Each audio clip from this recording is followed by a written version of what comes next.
Les amis, bonjour. Aujourd'hui, nous allons voir quelque chose d'important. Comment connecter un domaine sur Builderall et aussi comment connecter et créer un sous-domaine.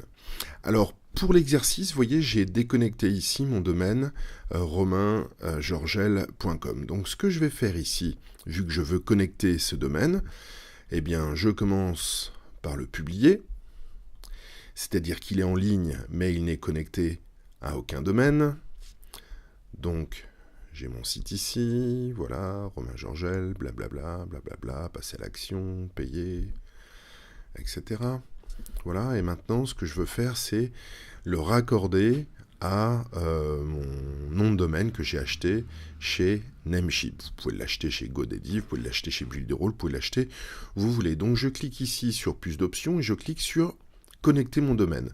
Dans un premier temps, vous voyez ici, on peut acheter son domaine chez Builderall. Dans un premier temps, je veux que mon site soit publié en Europe et je nomme mon site romaingeorgel.com puisque c'est romaingeorgel.com. Je l'enregistre. Donc une fois que vous arrivez ici, eh bien, pour que votre domaine fonctionne correctement, vous devez suivre les étapes suivantes et attendre au moins 5 minutes.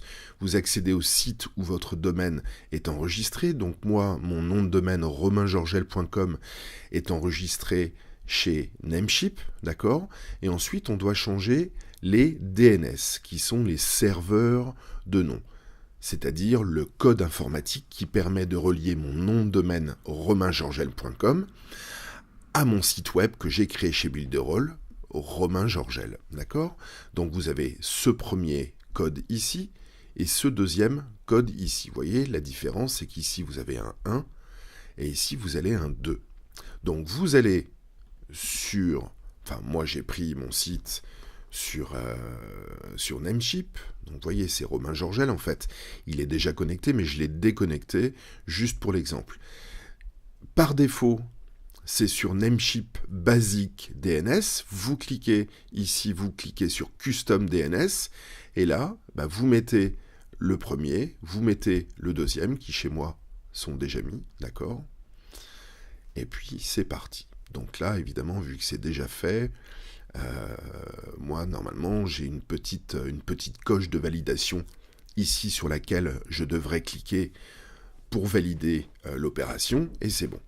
Donc maintenant, je me retrouve avec, une fois que c'est fait, je permets à Builderall de connecter le site que j'ai fabriqué sur Builderall à Namecheap, puisque j'ai mis la direction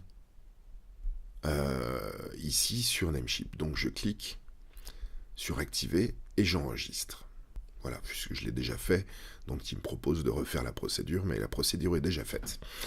Maintenant, imaginons que je veuille, que je me sois créé par exemple un tunnel de vente, alors là c'est pas le cas, c'est juste pour l'exemple, un tunnel de vente qui s'appelle Middleman, d'accord, c'est ce qui veut dire l'homme intermédiaire, et que je veuille le relier en tant que sous-domaine à Romain Georgel. Pourquoi ? Parce que dans Romain Georgel, vous voyez, vous avez un header ici, avec un look particulier, et vous avez un footer ici, donc le pied de page, le haut de page, avec un look particulier. Ça ne m'intéresse pas parce que moi je veux créer un tunnel de vente qui ait un look spécifique à lui.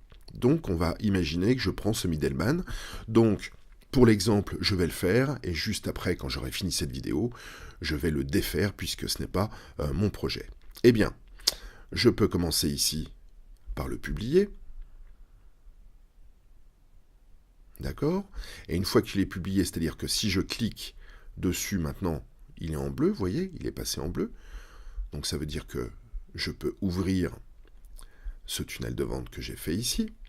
Et puis je vais ici sur la droite, donc on est toujours dans la ligne du middleman, je vais ici sur la droite, je clique sur plus d'options, et je vais connecter le domaine. Là, je veux toujours qu'il apparaisse évidemment en Europe, et là, regardez ce qui se passe. Vous voyez, j'ai mon site Romain Georgel, donc là je vais écrire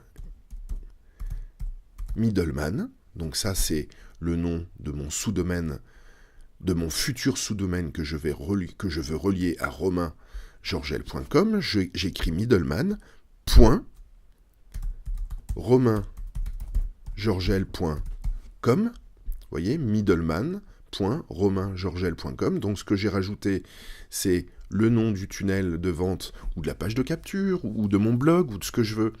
Ici, middleman. Ok. Ensuite, j'ai rajouté un point et ensuite mon nom de domaine. Et j'enregistre ça.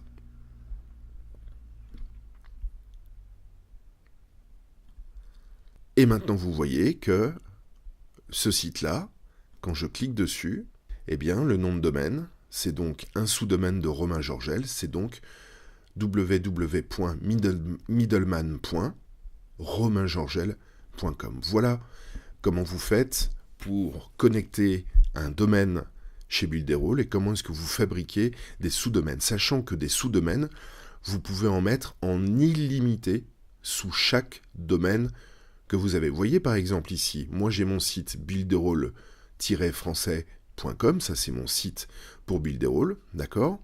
Et ici je me suis rajouté une masterclass. Eh bien comment est-ce que j'ai fait? J'ai fait exactement comme je viens de vous montrer, c'est-à-dire que j'ai créé déjà mon tunnel masterclass, qui était celui-là avant. En fait, il n'y avait que masterclass décrit ici. Une commission, merci Builderall. Vous n'aviez que masterclass décrit ici, et j'ai fait exactement la procédure, et maintenant, masterclass.builderall-français.com est un sous-domaine de mon site principal, builderall-français.com. Voilà les amis, j'espère que cette vidéo vous aura aidé. Et en attendant, je vous dis rendez-vous une prochaine fois. À bientôt.